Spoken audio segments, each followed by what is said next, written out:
All right. So, lastly, events.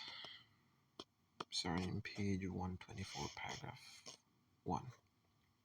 In the warfare to be waged in the last days, there will be united in opposition to God's people all the corrupt powers that have apostatized from allegiance to the law of God. In this warfare, the Sabbath of the fourth commandment will be the great point at issue. For in the Sabbath commandment, the great lawgiver identifies himself as the creator of the heavens and the earth. So, in the warfare in these last days, the Sabbath is going to be the issue, the great point at issue. Let's go down to 125. This is about the leaders now and those advocating for Sunday laws, or the Sunday law rather. So it says the Sunday movement is now making its way in darkness. The leaders are concealing the true issue, and many who unite in the movement do not themselves see whither the undercurrent is tending. They are working in blindness. They do not see that if a Protestant government sacrifices the principles that have made them a free, independent nation, and through legislation brings into the Constitution principles that will propagate papal falsehood and papal delusion, they are plunging into the Roman horrors of the Dark Ages. So these leaders who are advocating for this, the people who are advocating, they don't, not many of them, or not all of them rather, know what they're doing really. They're blindly going along with it. They're uniting in it. And in doing so, they don't see that they're really bringing on people's falsehoods, people delusions, and as a result, the world, the United States and the world will be plunged into the Roman horrors of the Dark Ages. If you want to know what that means, just take a look at what happened during the Dark Ages. It's going to repeat itself, I believe, on a much greater scale. There was another one to read as well, further down. Let's see. It's right, yes, right here. 131. When the leading churches of the United States, uniting upon such points of doctrine as are held by them in common, shall influence the state to enforce their decrees and to sustain their institutions, then Protestant America will have formed an image to the Roman hierarchy, and the infliction of civil penalties upon dissenters will inevitably result. So, in other words, when the leading churches, those are the popular churches, they're in the United States, when they unite together, that's called ecumenism, coming together, uniting even at the expense of truth. When they unite upon such doctrines as are held by them in common, so they're trying to find common grounds, and they gonna influence the state to enforce their decrees and to sustain their institutions. That's the time Protestant America will have formed an image to the of the Roman hierarchy, and then civil penalties will be inflicted upon those who dissent from it, who don't go along with it. All right. Now let's take a look at this document. And here it is. This is where I got it from. Project 2025, the official website by the Heritage Foundation. So as you can see it, I downloaded from there. All right, now let's go to the document. Page 621. If you look down here, but on the actual book, it's 589. Now here it is. Sabbath rest. Now it says God ordained the Sabbath as a day of rest. Now as far as that's true, but the Sabbath as in the Bible. All right, let's read it again. God ordained the Sabbath as a day of rest, and until very recently, the Judeo-Christian tradition sought to honor that mandate by moral and legal regulation of work on that day.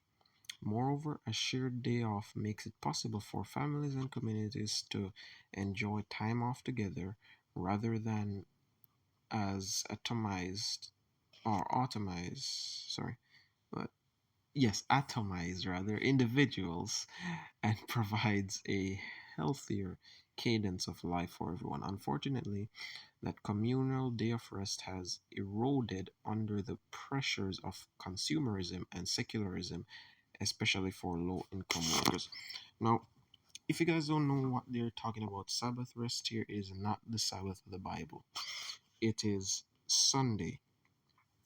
If you notice, most of the Christian world keeps Sunday, not the Sabbath of the Bible. So they're kind of playing on words right here using the word game, trying to make it look like Sunday is the Sabbath, which that is absolutely not biblical. It's not in the Bible. Sunday is the first day of the week. You can look at any calendar from before they change it with the international standard, whatever calendar, and because they claim to have changed it, that does not change God's system. No man can change God's system. So let's continue with this. And you notice they said communal day of rest. That means commune. Ever heard of the word community?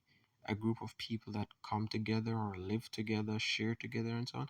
That's what communal comes from. It's a shared day of rest. So that remember, the Bible says the whole world wondered after the beast. The whole world was deceived, by the way. That's in Revelation 13.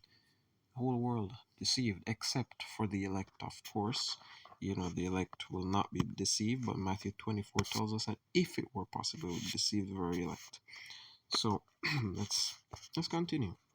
Now let's look at this. In case you think I'm making up the whole thing they said about the Sabbath being Sunday.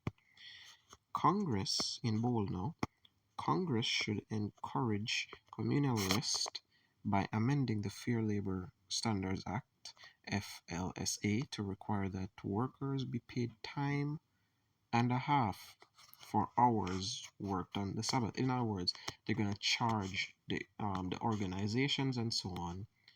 They're gonna require that they pay the employees time and a half for working on the Sabbath, which is not the Sabbath of the Bible again, but is Sunday. Now here they say plainly that day would default to Sunday, except for employers with a sincere religious observance of a Sabbath. Notice they say a Sabbath at a different time.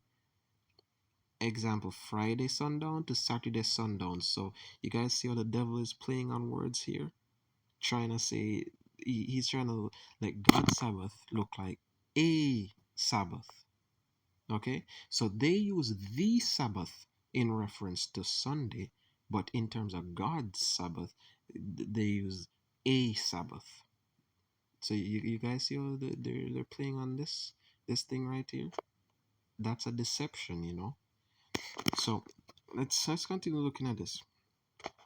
The obligation would transfer to that period instead. Houses of worship, to the limited extent they may have FLSA covered employees and employers legally required to operate around the clock, such as hospitals and first responders, would be exempt, as would workers otherwise exempt from overtime. So there are certain jobs that would be exempt from overtime and all of that stuff. But yeah, time and a half, they would get the payment for the regular amount of time that they work, as well as half the amount of it.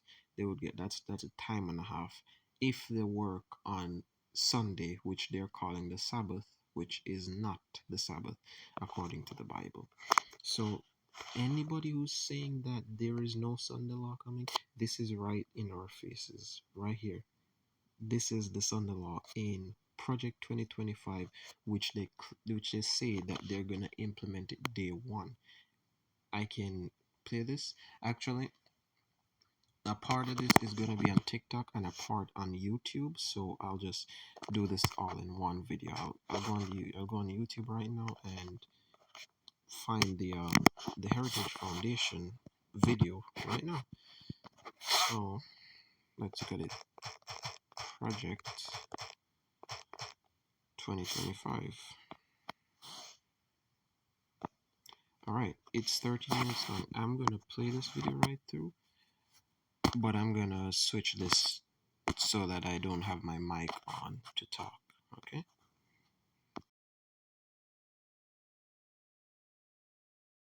What is Project 2025?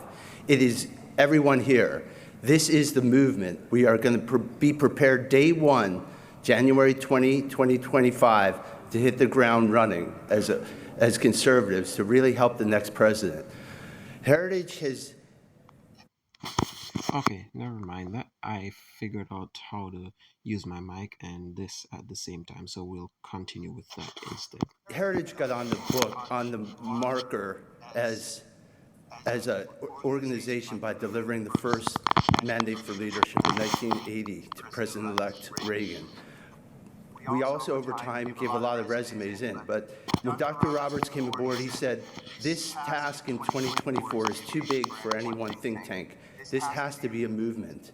And what we've done is use our convening power here at Heritage to bring the entire movement together. So 2025 is not a Heritage thing, it's a conservative movement thing.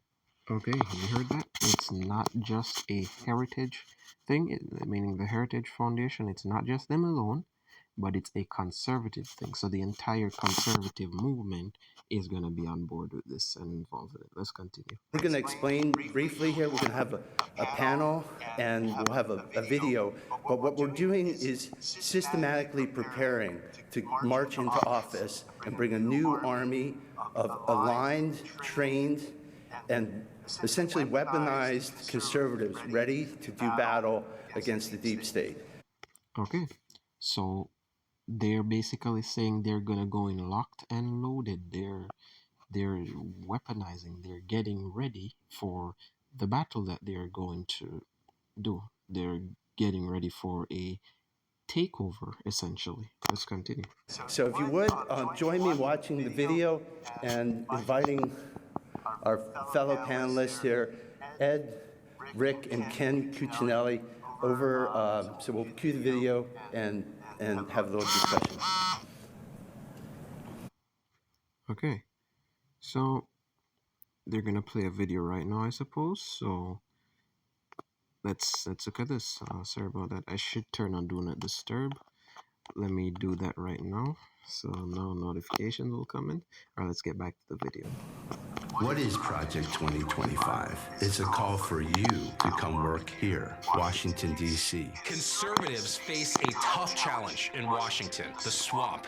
The left has built a system that blocks and sabotages our efforts to run our government and deliver a conservative agenda. People would come into the government on behalf of a president and not be bought into the agenda that he was elected to do.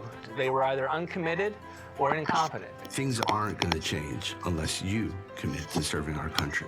We want to make sure that the plans that are in place have been vetted so that the person knows not only what argument and excuses come in their way, but what the answer is, and have the trust of a movement-wide effort led by the Heritage Foundation to make sure that they know that it's credible and it's conservative. This time, we have a secret weapon. This time, we have Project 2025.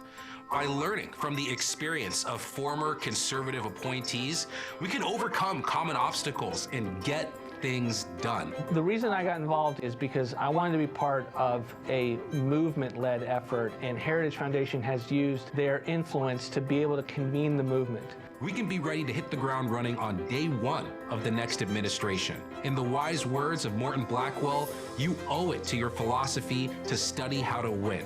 Project 2025 will ensure a conservative agenda is ready to roll on day number one. Make sure that we, as conservatives, are prepared to hit the ground running January 20th, 2025. To learn more, go to project2025.org.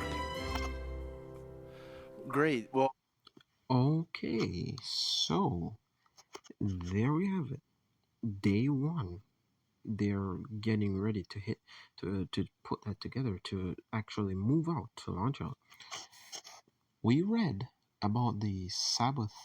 In fact, I'll not even call it Sabbath because it's not Sabbath. We read about the Sunday rest thing in Project 2025 they're seeking to implement. Now, regardless if it's a conservative president or a liberal president, it is going to be implemented either way, if God permits it this time, which He may do it this time. You know, there was supposed to be a Sunday law in 1888, but God worked through A.T. Jones to, or Alonzo T. Jones, if you want his full name to look him up, to push an argument against the Sunday law bill, and it was not implemented at the time. They didn't pass the bill. So the senator that was trying to push the bill was Senator H.W. Blair. That's Senator Henry W. Blair. And you can look it up. I believe the book is The National Sunday Law by A.T. Jones. There's one by Jan Markuson, which is one that explains what the Sunday Law is.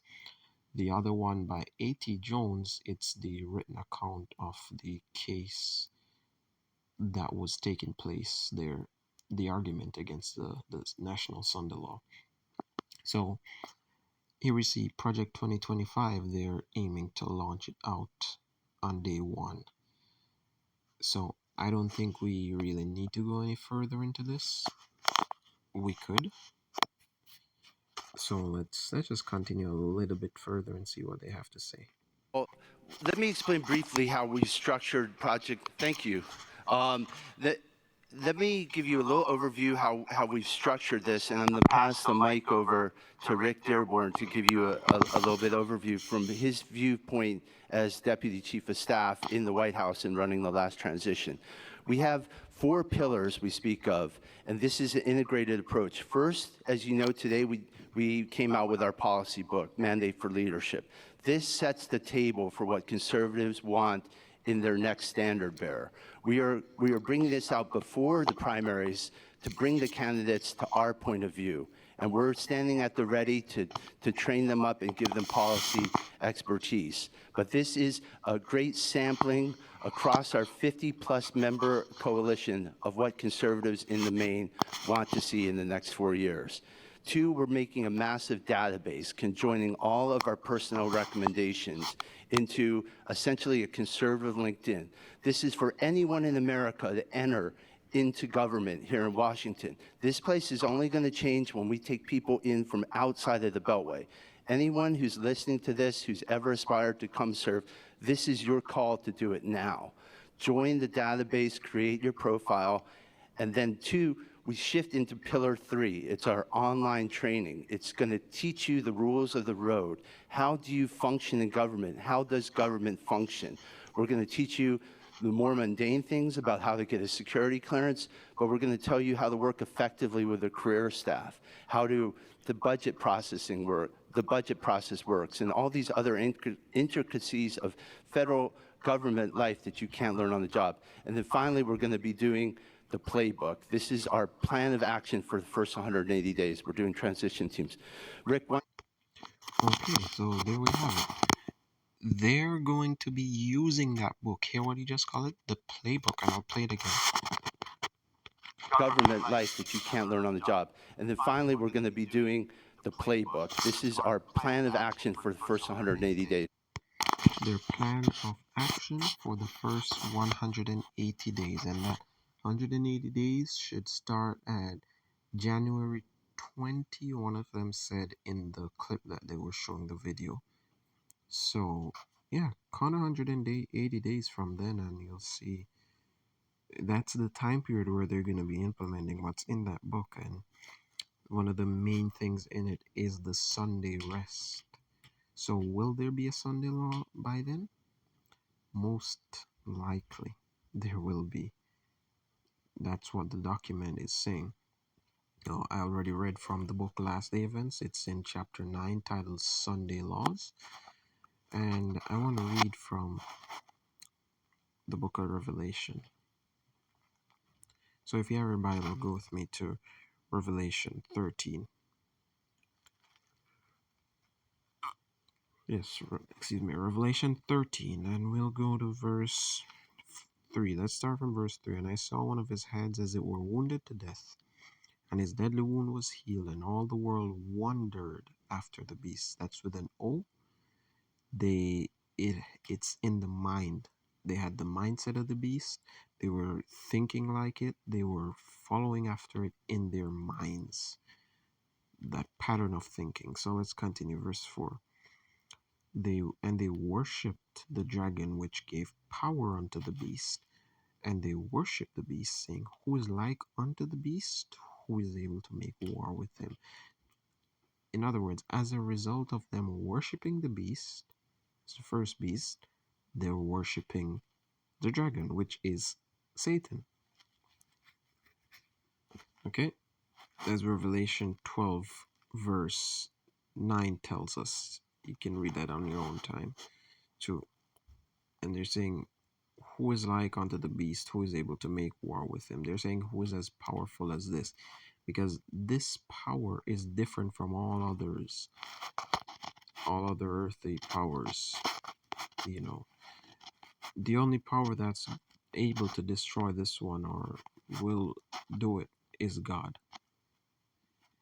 So let's continue. Let's go down further in Revelation 13, and we'll go down to, let's go to verse 15. Start from there.